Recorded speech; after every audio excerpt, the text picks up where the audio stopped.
மக்களே இப்படி எனக்கு ஒரு மீஷோலேருந்து ஒரு இது வந்துச்சு.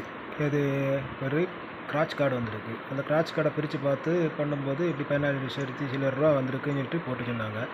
சரி, நான் அதை என்ன பண்ணேன், சரி நீங்கள் இதை கால் பண்ணி கேட்டேன். கால் பண்ணி கேட்டும்போது ஆமாம் உங்களுக்கு விழுந்திருக்கு அப்படின்னு சொல்லிட்டு உங்களுக்கு ஒரு வெரிஃபிகேஷன் நம்பர் தந்திருக்காங்க, பாருங்கள் அப்படின்னு சொல்லிட்டு சொன்னாங்க. நானும் பார்த்து எல்லாம் கிளியர் பண்ணி அவங்களுக்கு வந்து அனுப்பி கொடுத்த பிறகு அவங்க எனக்கு ஒரு ஃபார்ம் அனுப்பி தந்தாங்க. அந்த ஃபார்மில் என்ன போட்டிருக்குன்னா, நீங்கள் வந்து ஃபஸ்ட்டு நீங்கள் கட்ட வேண்டிய 4% உங்களுக்கு வரி வரும். நீங்கள் அதனால் என்ன பண்ணணும், இந்த ஒரு ஃபஸ்ட்டு பெர்சன்டேஜ் நீங்கள் கட்ட வேண்டி இருக்கும். அதுக்கப்புறம் நாங்கள் வந்து 1 ஹவரில் உங்களுக்கு ஒரு அமௌண்ட்டு போட்டு தருவோம்.